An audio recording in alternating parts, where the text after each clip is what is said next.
నమస్కారం. QK news కు స్వాగతం. ముందుగా వార్తల్లోని ముఖ్యాంశాలు. వేములవాడకు నాణ్యమైన విద్యుత్ అందిస్తామన్న ఎమ్మెల్యే ఆది శ్రీనివాస్. విద్యుత్ మౌలిక వసతుల బలోపేతంతో ప్రజలకు లబ్ధి చేకూరుతుందని వ్యాఖ్య. సీఎం, డిప్యూటీ సీఎంకు కృతజ్ఞతలు తెలిపిన ఆది శ్రీనివాస్. వేములవాడ అభివృద్ధి పనులు వేగంగా కొనసాగుతున్నాయని వెల్లడి. మేడారం ఘటనపై బహిరంగ క్షమాపణలు చెప్పిన టీనా శ్రావ్య.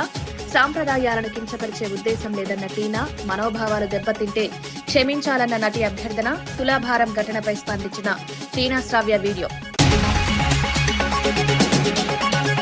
హామీలు అమలు చేయాలని విశాఖలో మహిళల భారీ నిరసన. కూటమి ప్రభుత్వంపై మహిళల్లో పెరుగుతున్న అసంతృప్తి. సంక్షేమ పథకాలు విస్మరించారంటూ చంద్రబాబుపై ఆగ్రహం. అప్పులు చేస్తూ హామీలు మరిచారని మహిళల విమర్శ. నిజామాబాద్ అభివృద్ధి పూర్తిగా కాంగ్రెస్ ఘనత అన్న మహేష్ కుమార్ గౌడ్. విద్యా సంస్థలతో జిల్లాకు భవిష్యత్ ఇచ్చింది కాంగ్రెస్ అని. మత రాజకీయాలు మానుకుని అభివృద్ధి చెప్పాలన్న సవాల్. నిజామాబాద్ కార్పొరేషన్ పై కాంగ్రెస్ జెండా ఖాయమని ధీమా. సింగరేణిలో కాంగ్రెస్ అవినీతి బయటపడిందన్న కేటీఆర్. సైట్ విజిట్ పేరుతో సింగరేణిని లూటీ చేశారని కేటీఆర్ ఆరోపణ. నైనీ కోల్ బ్లాక్ టెండర్లే రేవంత్ సర్కార్ నిజస్వరూపం బయటపడిందని వ్యాఖ్య. సింగరేణి పరిరక్షణకు బీఆర్ఎస్ పోరాటం కొనసాగుతుందన్న కేటీఆర్. ఎన్నికల ముందు స్కీమ్లంటూ ప్రజలను మోసం చేసిన కాంగ్రెస్ పార్టీ ఇప్పుడు స్కామ్లకే పాల్పడుతోందని బీఆర్ఎస్ వర్కింగ్ ప్రెసిడెంట్ కేటీఆర్ తీవ్ర విమర్శలు చేశారు. కాంగ్రెస్ అధికారంలోకి వచ్చిన తర్వాత టెండర్లలో సైట్ విజిట్ సర్టిఫికెట్ అనే కొత్త విధానాన్ని తీసుకొచ్చి సింగరేణిని కొల్లగొడుతున్నారని ఆరోపించారు.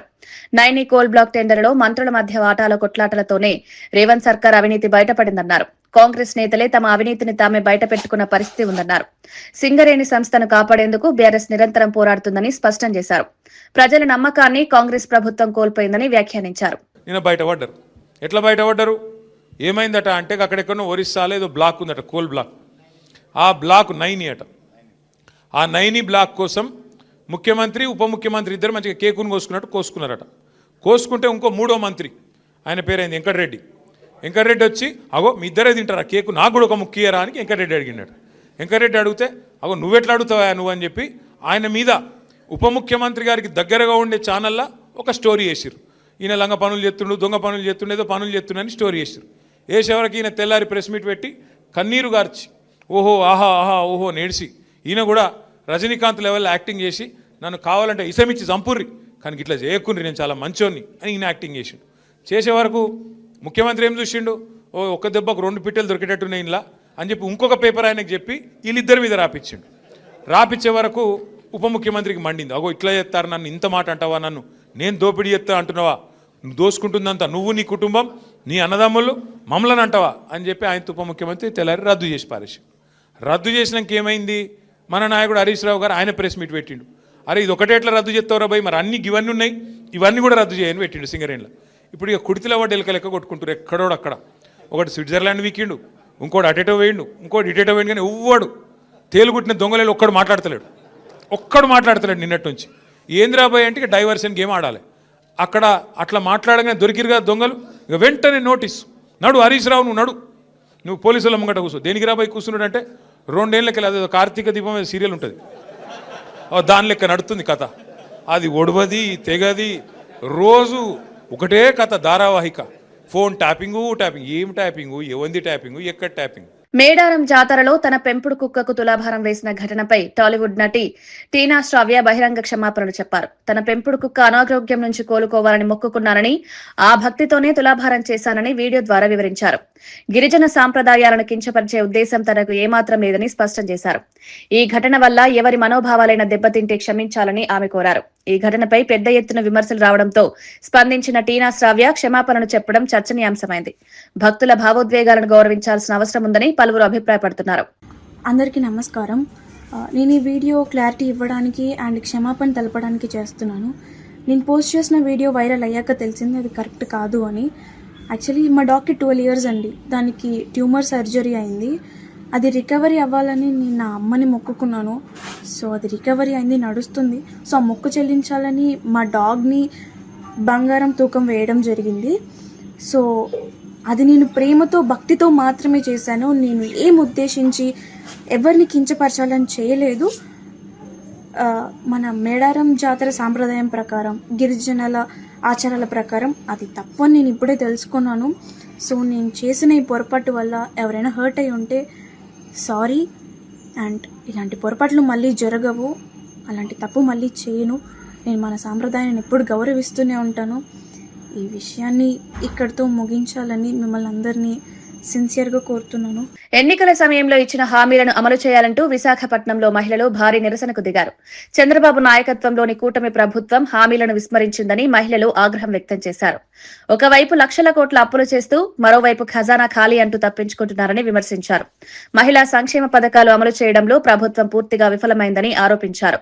ప్రజల సమస్యలపై స్పందించకుండా కాలం గడుపుతున్నారని నినాదాలు చేశారు. ఈ నిరసన రాజకీయంగా ప్రాధాన్యం సంతరించుకుంది. కూటమి ప్రభుత్వంపై మహిళల్లో అసంతృప్తి పెరుగుతోందని విశ్లేషకులు చెబుతున్నారు. 9 నెలల వాయిదాలు ఇవ్వాల్సినటువంటి విద్యా దీవెన ఇచ్చేటువంటి పరిస్థితి ఈ రోజు లేదు పూర్తిగాను. అంటే ఇవన్నీ చూసి ఈ రోజు మీరు ఏం చేస్తున్నారు? పేదలకు ఇచ్చిన హామీలన్నీ కూడా ఈ రోజు అమలు చేయకుండా సూపర్ 6లు అన్నారు, సూపర్ 7లు అన్నారు, ఏ ఒక్కటి కూడా అమలు అవుతున్నటువంటి పరిస్థితి ఈ రోజు రాష్ట్రంలో లేదు. మేము ఒకటే ఈ రోజు ప్రజల తరపున, పేద ప్రజల తరపున, నిరుద్యోగుల తరపున మేము చెప్తున్నది ఒకటే: పేదలకు అన్యాయం చేస్తే చూస్తూ ఊరుకోము. మీకు చేత కాకపోతే గద్దె దిగండి. ఏది చేయకుండా విద్యా కానుక లేదు, విద్యా దీవెన లేదు. అసలు ఏదైతే నిరుద్యోగ వృత్తి ప్రతి నెల 3,000 ఇస్తామన్నారో అది ఇవ్వడం లేదు. అంటే మీరు గవర్నమెంట్లోకి రావడానికి మొత్తం ఇష్టం వచ్చిన హామీలన్నీ చెప్పి జగన్మోహన్ రెడ్డి గారు అలాగ అబద్ధపు మాటలు చెప్పలేదు కాబట్టి ఈరోజు మేము ఇలా ఉన్నాం. మీరు ఇష్టం వచ్చినన్ని మాటలు చెప్పి ఈరోజు గవర్నమెంట్లోకి వచ్చి ఇలాంటి వార్తలు రాయించి మీరు తీసుకున్నప్పుడు ఏం చేస్తున్నారో తెలియట్లేదు. ఎవరి జోబుల్లోకి వెళ్తున్నాయో. గ్యాస్ సిలిండర్ అన్నారు, గ్యాస్ సిలిండర్ లేదు, ఏమీ లేదు, అది కూడా తుస్సుమనింది. ఇలాగ అనేక తప్పులు చేస్తున్నారు. ఖచ్చితంగా రానున్న రోజుల్లో ప్రజలు మీకు బుద్ధి చెప్పి 29లో మళ్ళీ జగన్మోహన్ రెడ్డి గారు వచ్చాక మళ్ళీ రాష్ట్రాన్ని మేము ఒక మంచి బాటలోకి తీసుకెళ్తాం. నిజామాబాద్ జిల్లా రూపురేఖలను మార్చిన ఘనత పూర్తిగా కాంగ్రెస్ పార్టీదేనని టీపీసీసీ అధ్యక్షుడు మహేష్ కుమార్ గౌడ్ అన్నారు. జిల్లాకు మెడికల్, ఇంజనీరింగ్, వ్యవసాయ కళాశాలలను తీసుకువచ్చి వేలాది మంది విద్యార్థుల భవిష్యత్తుకు బాటలు వేసిందని పేర్కొన్నారు. ఈ అభివృద్దే కాంగ్రెస్ ప్రభుత్వానికి సాక్ష్యమన్నారు. బీజేపీ నేతలు దేవుడి పేరుతో రాజకీయాలు చేయడం మానుకోవాలని హితవు పలికారు. మత విద్వేషాలు రెచ్చగొట్టి ఓట్లు అడగడం కాకుండా జిల్లాకు ఏం చేశారో చెప్పాలని సవాల్ విసిరారు. రానున్న ఎన్నికల్లో నిజామాబాద్ మున్సిపల్ కార్పొరేషన్ పై కాంగ్రెస్ జెండా ఎగురవేయడం ఖాయమని ధీమా వ్యక్తం చేశారు. కేవలం దేవుడి పేరు మీద కదా గెలిచింది. దేవుడు సెంటిమెంట్ పెట్టుకుని గెలిచి పనిచేసే కాంగ్రెస్ నాయకులను విమర్శిస్తే ప్రజలు ఊరుకోరు గాక ఊరుకోరు. నిజామాబాద్ పీఠం కాంగ్రెస్ జెండా ఎగరవేస్తాం. దమ్ము, ధైర్యం ఉంది, పనిచేసే సత్తా ఉంది. మాకు ఇచ్చిన వాగ్దానాలను పూరిస్తా ఉన్నాం. నిజామాబాద్ కి ఇంజనీరింగ్ కళాశాల తీసుకొచ్చాం, 30 ఏళ్ల కళ. వ్యవసాయ కళాశాల తీసుకొచ్చాం. దాదాపు 600 కోట్ల రూపాయల విలువ చేసేటువంటి హ్యామ్ రోడ్లు తీసుకొస్తా ఉన్నాం. ఈ జిల్లాకి యూనివర్సిటీ తెచ్చిన ఘనత కాంగ్రెస్ పార్టీది. రాజశేఖర రెడ్డి గారి హయాంలో తెలంగాణ యూనివర్సిటీ వచ్చింది. బీఆర్ఎస్ కాల హయాంలో ఏదైనా వచ్చిందా? కొన్ని బీఆర్ఎస్ నాయకులు ఇక్కడ గెలిచి ఏమైనా తెచ్చారా జిల్లాకి? నిజామాబాద్ నగర ప్రజలు ఏమన్నా ఊరికే మోసపోయే ప్రజలా?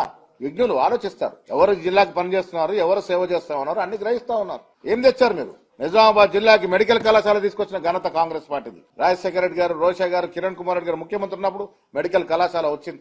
రాజశేఖర రెడ్డి గారు ముఖ్యమంత్రి ఉన్నప్పుడు తెలంగాణ యూనివర్సిటీ వచ్చింది. ఇలా రేవంత్ రెడ్డి గారు ముఖ్యమంత్రి ఉన్నప్పుడు అగ్రికల్చర్ కళాశాల వచ్చింది, ఇంజనీరింగ్ కళాశాల వచ్చింది, పాలిటెక్ కళాశాల ఆధునికరించాం. ఏం చేశారని ఓట్లాడుతారు మీరు?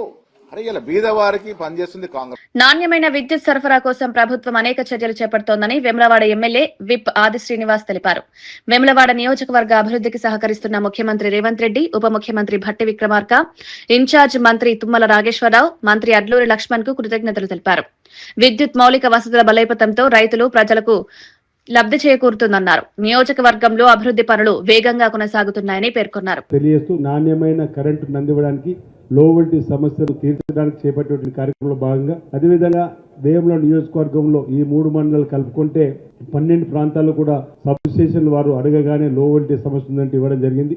ఈ సందర్భంగా ఆ అంశంలో కూడా వారికి ప్రత్యేకంగా ధన్యవాదాలు తెలియజేస్తూ మరి ధర్మపూర్ లక్ష్మీనరసింహస్వామి చెంతన ఉన్నాం, పాదాల చెంతల. నా నియోజకవర్గం రాజన్న పాదాల చెంతన నా నియోజకవర్గంలో దక్షిణ కాశీగా పేరుగాంచిన ఆలయాన్ని కూడా అభివృద్ధి పత్రంలో తీసుకొని పోనున్నప్పుడు గౌరవ ముఖ్యమంత్రి రేవంత్ రెడ్డి గారు, భట్టి విక్రమార్క గారు, తుమ్మల నాగేశ్వరరావు, లక్ష్మణ్ కుమార్ గారు కూడా అప్పుడు విప్పు ఉండ్రి వారి సహకారం అందరి గౌరవ ఎమ్మెల్యే సహకారం తీసుకొని భట్టి విక్రమార్క గారిని మొదటిసారి కలిసినప్పుడు 50 కోట్లు 2023-24 బడ్జెట్లో పెట్టడం, వారి సహకారం సంపూర్ణంగా ఉండాలని చెప్పి ఈ వేదిక ద్వారా భట్టి విక్రమార్క గారిని, అదేవిధంగా జిల్లా ఇన్ఛార్జ్ మంత్రులు తుమ్మల నాగేశ్వర గారిని కూడా కోరుతూ మాకు సహకారం మా నియోజకవర్గానికి అందిస్తున్న సందర్భంలో ఈ వేదిక ద్వారా మరోసారి వారికి ధన్యవాదాలు తెలియజేస్తూ దేశంలోనే తెలంగాణ రాష్ట్రం ఆదర్శంగా నిలిచేలా ప్రజాప్రభుత్వం పనిచేస్తోందని మంత్రి తుమ్మల నాగేశ్వరరావు అన్నారు. ఆర్థిక సవాళ్లు ఉన్నప్పటికీ ముఖ్యమంత్రి రేవంత్ రెడ్డి, ఉప ముఖ్యమంత్రి భట్టి విక్రమార్క నాయకత్వంలో అన్ని శాఖలను సమన్వయం చేస్తూ ప్రభుత్వం ముందుకు సాగుతోందన్నారు.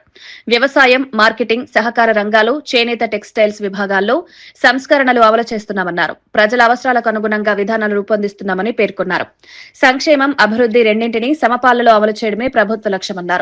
కాంగ్రెస్ ప్రభుత్వం ప్రజల పక్షాన నిలబడి పనిచేస్తోందని తుమ్మల స్పష్టం చేశారు.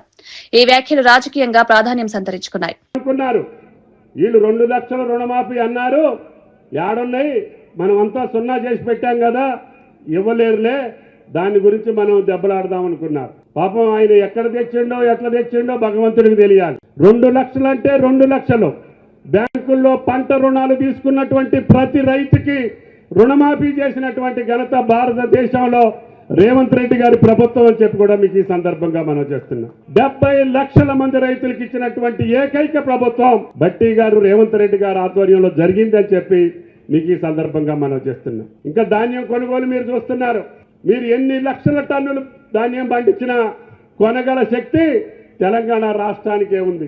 ఈనాడు భారతదేశంలో అత్యధికంగా వరి పండించేటటువంటి రాష్ట్రం తెలంగాణ రాష్ట్రం, రేవంత్ రెడ్డి గారి రాష్ట్రం.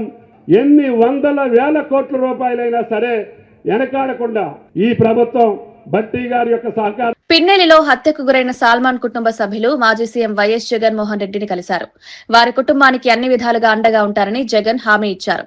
పల్నాడు జిల్లాలో హత్య రాజకీయాలు తప్ప కూటమి ప్రభుత్వం చేస్తుందేమీ లేదని మాజీ ఎమ్మెల్యే కాసు మహేష్ రెడ్డి విమర్శించారు. బాధిత కుటుంబాలకు న్యాయం చేయడంలో ప్రభుత్వం విఫలమైందన్నారు. ప్రజాస్వామ్యంలో హింసకు తావులేదని, నేరస్తులను కఠినంగా శిక్షించాలని డిమాండ్ చేశారు. వైసీపీ బాధితుల తరపున పోరాటం కొనసాగిస్తుందని తెలిపారు. ఈ భేటీ రాజకీయంగా చర్చకు దారితీసింది. మళ్ళీ అందరం కలిసి వస్తాం సార్ ఒక రోజున మీ దగ్గరికి. ఆ రోజున గ్రామంలో పోయేటప్పుడు పెద్ద దిక్కుగా మిమ్మల్ని తీసుకొని పోతామని వాళ్ళు చెప్పడం జరిగింది జగన్మోహన్ రెడ్డి గారికి.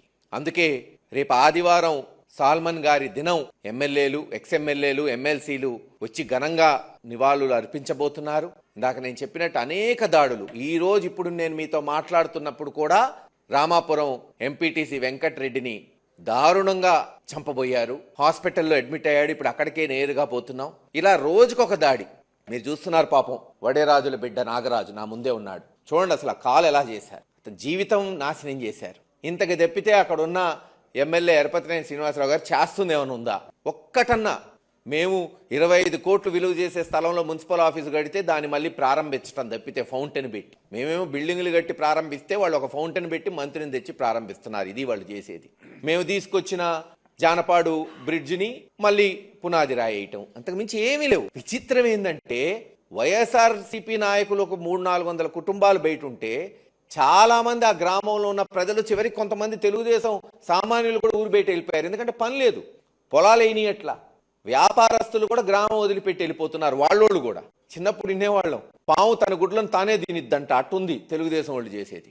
తప్పు చేసిన వాడు ఎవరైనా కావచ్చు, అది అధికారులతో సహా. ఇప్పుడు అదే చెప్పారు జగన్మోహన్ రెడ్డి గారు వీళ్ళకి. కేవలం తప్పు చేసిన నాయకులనే కాదు, ఈసారి తప్పు చేసిన అధికారులకు కూడా శిక్షలు పడేటట్టు చేయబోతోంది వచ్చే జగన్మోహన్ రెడ్డి గారి ప్రభుత్వం. తప్పకుండా హైకోర్టులో, హ్యూమన్ రైట్స్లో, ఎస్సీ ఎస్టీ కమిషన్లో మా పోరాటం కొనసాగుతుంది. త్వరలోనే తీర్పు వచ్చిన వెంటనే, పంటలన్నీ చేతికొచ్చిన వెంటనే అందరూ కూర్చొని మాట్లాడుకొని ఓ రోజున చలో పిన్నెల్లి ఉంటుంది. జగన్మోహన్ రెడ్డి గారి నాయకత్వంలో మళ్ళీ అందరూ తమ తమ ఇళ్లకెళ్ళి ప్రశాంతమైన వాతావరణంలో ఎవరి పని. తమిళనాడులో ఎక్కడ పడితే అక్కడ మద్యం అమ్మకాలు జరుగుతున్నాయని బీజేపీ నేత ఖుష్బూ సుందర్ ఆరోపించారు. స్టాలిన్ ప్రభుత్వాన్ని దించాల్సిందేనని తీవ్ర వ్యాఖ్యలు చేశారు. అయితే అదే సమయంలో ఆంధ్రప్రదేశ్లో ఎన్డీఏ ప్రభుత్వం కూడా ఇదే విధానాన్ని అనుసరిస్తోందంటూ విపక్షాలు ప్రశ్నిస్తున్నాయి. మద్యం అమ్మకాల ద్వారా ప్రభుత్వాలు ఆదాయంపై దృష్టి పెట్టి ప్రజారోగ్యాన్ని విస్మరిస్తున్నాయని విమర్శలు వస్తున్నాయి. మహిళలు, యువతపై మద్యం ప్రభావం తీవ్రంగా ఉంటోందని సామాజిక కార్యకర్తలు ఆందోళన వ్యక్తం చేస్తున్నారు. మద్యం విధానాలపై దేశవ్యాప్తంగా చర్చ కొనసాగుతోంది. ఖుష్బూ వ్యాఖ్యలు ராஜகீயங்கா துமாரம் ரேப்புతున్నాయి. டாஸ்மாக் மட்டும் நாங்க நம்பி இருக்க மாட்டோம்னு ஏன் சொல்ல மாட்டேங்கிறாங்க? எத்தனை தாய்மார்கள் கம்ப்ளைண்ட் பண்ணிருக்காங்க, எத்தனை டெய்லி நம்ம இந்த மாதிரி பிரச்சனைகள் பார்த்துட்டு தான் இருக்கோம். இதுக்கு முதலமைச்சர் தான் பதில் சொல்லுவாங்க. மதுரைக்கு ஆல்ரெடி திமுக வந்து 1000 ரூபாய் வந்து மாதம் கொடுத்துருக்கு. எப்பல இருந்து நான் கேக்குறேன் எப்பல இருந்து எத்தனை நாளா கொடுத்துட்டு இருக்காங்க. இந்த வருஷம் அவங்க கிளம்புவாங்க. திமுக காங்கிரஸ் இருக்கிற ஒரே வேலை, நாங்க ஏதாவது வந்து எதிர்ப்பு தெரிய வைக்கணும். அது மக்களுக்கு சரியா இருக்கோ இல்லையோ, நம்மளுடைய தமிழகத்துக்கு கரெக்டா இருக்கோ இல்லையோ, நம்ம வந்து நியூஸ்ல இருக்கணும். நியூஸ்ல இருக்கிறதுக்கு நாங்க வெளிநடப்படுவோம்னு சொல்லிட்டு வெளியில போயிட்டே இருப்பாங்க. பிரதமர் மேலேயும் நாங்க வழக்கு தொடரணும். కూటమి ప్రభుత్వానికి మిగిలింది మూడేళ్లేనని మాజీ సీఎం వైఎస్ జగన్ వ్యాఖ్యానించారు. మరో ఏడాదిన్నర ఆగితే తాను కూడా పాదయాత్ర చేస్తారని ప్రకటించారు. ఆ తర్వాత ఏడాదిన్నర పాటు పూర్తిగా ప్రజల్లోనే ఉంటారన్నారు. ప్రజల సమస్యలను నేరుగా తెలుసుకునేందుకే ఈ నిర్ణయం తీసుకున్నారన్నారు. కూటమి పాలనపై ప్రజల్లో తీవ్ర అసంతృప్తి ఉందని జగన్ అభిప్రాయపడ్డారు. రానున్న రోజుల్లో వైసీపీ బలమైన ప్రతిపక్షంగా పోరాటం చేస్తుందని తెలిపారు. ఈ వ్యాఖ్యలు ఏపీ రాజకీయాల్లో కీలక సంకేతంగా మారాయి. ఇక్కడ నుంచి ఒక 3 సంవత్సరాలు, ఆ 3 సంవత్సరాల్లో 1.5 సంవత్సరం పోతే దాని తర్వాత నా పాదయాత్ర కూడా స్టార్ట్ అయిపోతుంది.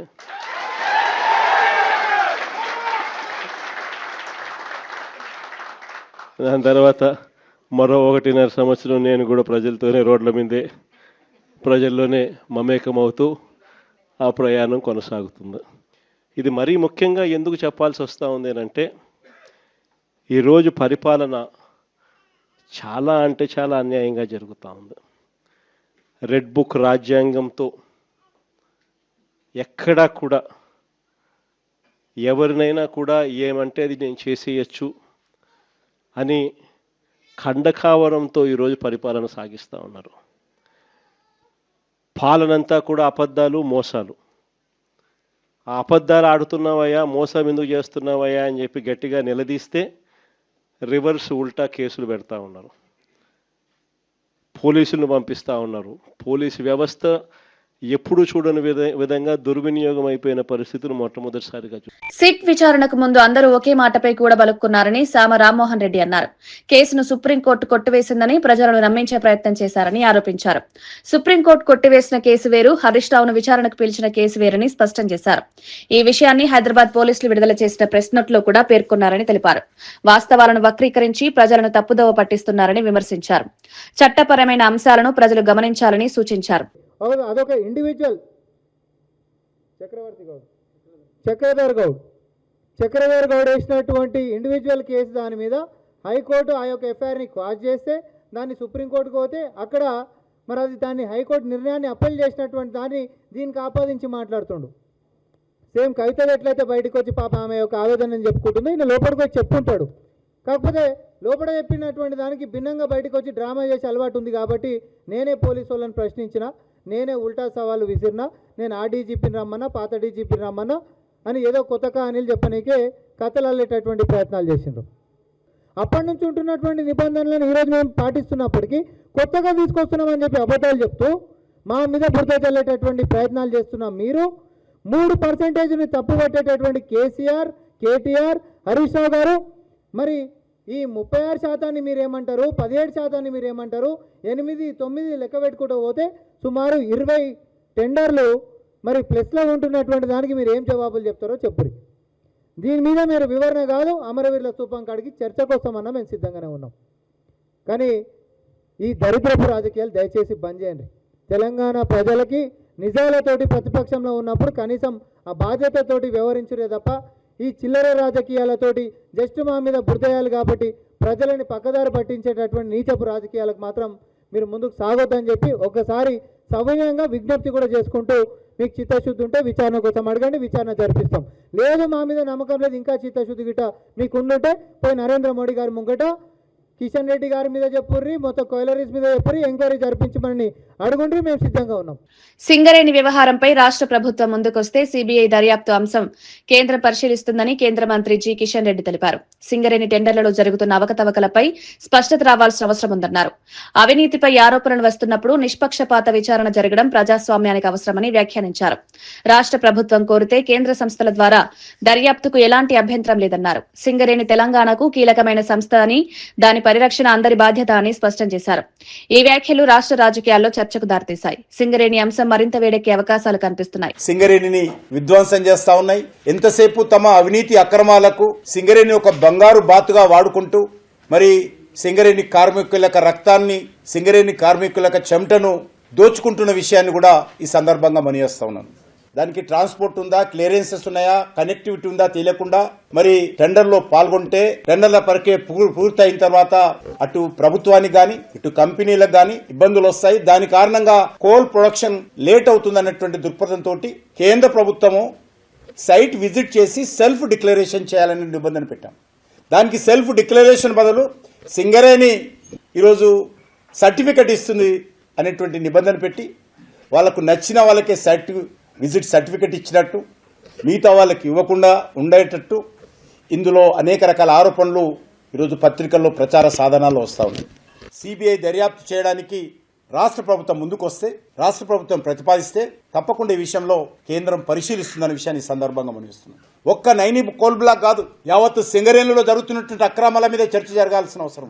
సింగరేణి భవిష్యత్తును రక్షించుకున్నటువంటి దృక్పథంలో సింగరేణి కార్మికుల యొక్క భవిష్యత్తును రక్షించే విషయంలో పూర్తి స్థాయిలో దర్యాప్తు జరగాల్సినటువంటి అవసరం ఉందని చెప్పి నేను కేంద్ర మంత్రిగా భావిస్తా ఉన్నాను. కాకినాడ జిల్లా కోటనందూరు మండలం అల్లిపూడిలో జరిగిన టీడీపీ కార్యకర్త లాలం బంగారయ్య హత్య కేసులో పోలీసులు 12 మంది నిందితులను అరెస్ట్ చేశారు. వైసీపీ శ్రేణుల దాడిలో బంగారయ్య ప్రాణాలు కోల్పోయారని పోలీసులు తెలిపారు. ఈ నెల 16న జరిగిన ఈ ఘటనలో మరో 2 తీవ్రంగా గాయపడ్డారు. నిందితులను రోడ్డుపై నడిపించుకుంటూ తీసుకువెళ్లి తునిలో కోర్టులో హాజరుపరిచారు. పార్టీల మధ్య ఆధిపత్య పోరులో భాగంగానే ఈ హత్య జరిగిందని పోలీసులు వెల్లడించారు. ఈ ఘటనతో జిల్లాలో ఉద్రిక్త పరిస్థితులు నెలకొన్నాయి. రాజకీయ హింసకు తావులేదని, శాంతి భద్రతలు కాపాడేందుకు కఠిన చర్యలు తీసుకుంటామని పోలీసులు తెలిపారు.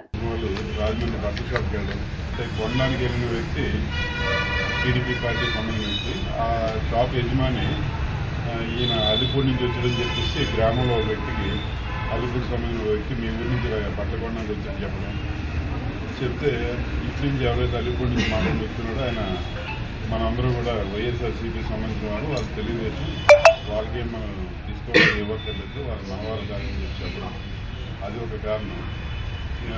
ఇలాగే ఇది కాకుండా అంటే గ్రామాల్లో మీకు తెలిసిందే ఒక పార్టీ అధికారులు ఉన్నప్పుడు ఆ పార్టీ సంబంధించిన వాళ్ళంతా కూడా ఆధిపత్యం చెలాయిస్తుంది. ఎప్పుడైతే గవర్నమెంట్ రూలింగ్ మారిందో పాప ఎవరైతే ఆధిపత్యం చెలాయించారో వాళ్ళంతా కూడా దాన్ని తట్టుకోలేక అదొక జలసీలా ఫీల్ అవ్వడం, మనసులో కక్షలు పెంచుకోవడం ఇవన్నీ కూడా గ్రామాల్లో జరుగుతుంది. ఇప్పుడైతే ఆ రకంగా కక్ష పెంచుకోవడం వల్ల ఈ సీఎం చంద్రబాబు దావోస్ పర్యటన ఫలితంగానే ఆంధ్రప్రదేశ్ కు పెట్టుబడులు వస్తున్నాయని టీడీపీ పొలిట్ బ్యూరో సభ్యుడు రెడ్డప్పగారి శ్రీనివాసరెడ్డి తెలిపారు. చంద్రబాబు బ్రాండ్ ఇమేజ్ నే పెట్టుబడిదారులను ఆకర్షిస్తోందన్నారు. జగన్ హయాంలో పెట్టుబడిదారులు వాటాల ఒత్తిడితో రాష్ట్రం వదిలి వెళ్లారని ఆరోపించారు. ప్రస్తుతం వస్తున్న పెట్టుబడులు చూసి ఓర్వలేక వైసీపీ విమర్శలు చేస్తోందని ధ్వజమెత్తారు. చంద్రబాబుది అభివృద్ధి ట్రాక్ రికార్డ్ అయితే జగన్ది క్రిమినల్ ట్రాక్ రికార్డ్ అని తీవ్ర వ్యాఖ్యలు చేశారు. ఏపీ అభివృద్ధి దిశగా దూసుకుపోతోందన్నారు. ఈ వ్యాఖ్యలు ఏపీ రాజకీయాల్లో కొత్త దుమారం రేపాయి.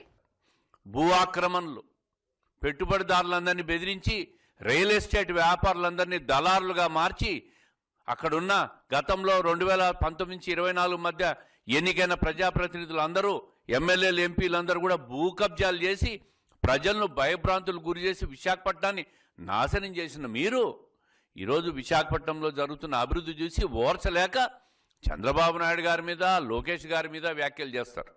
ఇంకో నాయకుడు సతీష్ రెడ్డి గారు మాట్లాడుతున్నారు. చంద్రబాబు నాయుడు గారు, లోకేష్ గారు విదేశాలకు పోతే ఎక్కడికి పోతున్నారో చెప్పట్లేదంట. మీకు చెప్పిపోవాలా? వాళ్ళంతా ఎక్కడికి పోతున్నారో మీకు చెప్పి అడ్రస్లన్నీ చెప్పిపోవాలన్నా? రాష్ట్ర ప్రజలకు జవాబుదారి మేము. అంతేగాని ప్రతి వ్యక్తి కూడా ప్రశ్నించే స్థాయి, చంద్రబాబు నాయుడు గారిని, లోకేష్ గారిని ప్రశ్నించే స్థాయి మీకు లేదు. ఒక్కసారి మీరు మీ స్థాయిని గుర్తించుకొని మాట్లాడాలి. ఎన్టీఆర్ విగ్రహంపై రాజకీయ దురుద్దేశంతో వైసీపీ చిల్లర రాజకీయాలు చేస్తోందని బీసీ సంక్షేమ శాఖ మంత్రి సవిత ఆరోపించారు. ఫేక్ ఐడీలతో సోషల్ మీడియాలో తప్పుడు ప్రచారం చేస్తోందని మండిపడ్డారు. నిజమైన రాయలసీమ ద్రోహి జగన్ అని వ్యాఖ్యానించారు. తెలుగు గంగతో రాయలసీమకు నీరిచ్చిన ఘనత ఎన్టీఆర్దైతే పట్టిసీమ ద్వారా నీళ్లందించిన చరిత్ర చంద్రబాబుదని గుర్తు చేశారు.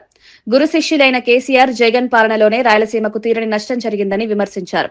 రాయలసీమ ప్రజలకు నష్టం చేసిన జగన్ నీతులు మాట్లాడడం విడ్డూరమని ఎద్దేవా చేశారు. చేస్తున్నారని చెప్తున్నారు. అది వాళ్ళ దృష్టికి మాత్రమే ఉంటుంది. అన్న నందమూరి తారక రామారావు గారి విగ్రహం ఏర్పాటుకు ప్రజలు స్వచ్ఛందంగా ఒక ట్రస్ట్ ద్వారా ఏర్పాటు చేసి పెడుతున్నామన్న విషయం కూడా మీకు తెలియజేస్తున్నాం. ఎందుకంటే మరి వారికి అలవాటు. ప్రజల సొమ్ముతో కట్టిన ప్రజావేదిక కూల్చటం జగన్మోహన్ రెడ్డి గారికి అలవాటు. ప్రజల సొమ్ముతో ప్యాలెస్లు కట్టుకోవడం జగన్మోహన్ రెడ్డి గారికి అలవాటు. ప్రజల సొమ్ముతో ఆయనకు రంగులు పిచ్చి ఎక్కువ. ఫోటోలు వేయించుకోవడం, సర్వే రాళ్లపైన కూడా ఆయన ఫోటోలు వేయించుకోవడం, పాసుబుక్కుల పైన ఆయన ఫోటోలు వేయించుకోవడం, పిల్లల స్కూలు బ్యాగుల పైన కూడా ఆయన ఫోటోలు వేయించుకొని ప్రజల సొమ్ము దుర్వినియోగం చేసిన వ్యక్తి జగన్మోహన్ రెడ్డి గారు. కాబట్టి ఆయనకి ఆ ఆలోచన ఉంటుంది. కూటమి ప్రభుత్వానికి ఆ ఆలోచన లేదు. ప్రజల సొమ్ముని ప్రజలకే వాడుతామే తప్ప మరి దుర్వినియోగం చేయది ఈ కూటమి ప్రభుత్వం, మాన్యశ్రీ ముఖ్యమంత్రి చంద్రబాబు నాయుడు గారు అన్న విషయం కూడా మీకు తెలియజేస్తున్నాం. వార్తలు ముగించే ముందు ముఖ్యాంశాలు మరోసారి. వేములవాడకు నాణ్యమైన విద్యుత్ అందిస్తామన్న ఎమ్మెల్యే ఆది శ్రీనివాస్. విద్యుత్ మౌలిక వసతుల బలోపేతంతో ప్రజలకు లబ్ధి చేకూరుతుందని వ్యాఖ్య. సీఎం, డిప్యూటీ సీఎంకు కృతజ్ఞతలు తెలిపిన ఆది శ్రీనివాస్. వేములవాడ అభివృద్ది పనులు వేగంగా కొనసాగుతున్నాయని వెల్లడి. మేడారం ఘటనపై బహిరంగ క్షమాపణలు చెప్పిన టీనా శ్రావ్య. సాంప్రదాయాలను కించపరిచే ఉద్దేశం లేదన్న టీనా. మనోభావాలు దెబ్బతింటే క్షమించాలన్న నటి అభ్యర్థన. తులాభారం ఘటనపై స్పందించిన టీనా శ్రావ్య వీడియో. హామీలు అమలు చేయాలని విశాఖలో మహిళల భారీ నిరసన. కూటమి ప్రభుత్వంపై మహిళల్లో పెరుగుతున్న అసంతృప్తి. సంక్షేమ పథకాలు విస్మరించారంటూ చంద్రబాబుపై ఆగ్రహం. అప్పులు చేస్తూ హామీలు మరిచారని మహిళల విమర్శ. నిజామాబాద్ అభివృద్ధి పూర్తిగా కాంగ్రెస్ ఘనత అన్న మహేష్ కుమార్ గౌడ్. విద్యా సంస్థలతో జిల్లాకు భవిష్యత్ ఇచ్చింది కాంగ్రెస్ అని. మత రాజకీయాలు మానుకుని అభివృద్ధి చెప్పాలన్న సవాల్. నిజామాబాద్ కార్పొరేషన్ పై కాంగ్రెస్ జెండా ఖాయమని ధీమా. సింగరేణిలో కాంగ్రెస్ అవినీతి బయటపడిందన్న కేటీఆర్. సైట్ విజిట్ పేరుతో సింగరేణిని లూటీ చేశారని కేటీఆర్ ఆరోపణ. నైనీ కోల్ బ్లాక్ టెండర్లే రేవంత్ సర్కార్ నిజస్వరూపం బయటపడిందని వ్యాఖ్య. సింగరేణి పరిరక్షణకు బీఆర్ఎస్ పోరాటం కొనసాగుతుందన్న కేటీఆర్. ఇవి ఈనాటి వార్తా విశేషాలు. మరో బులెటిన్లో మళ్ళీ కలుద్దాం. నమస్కారం.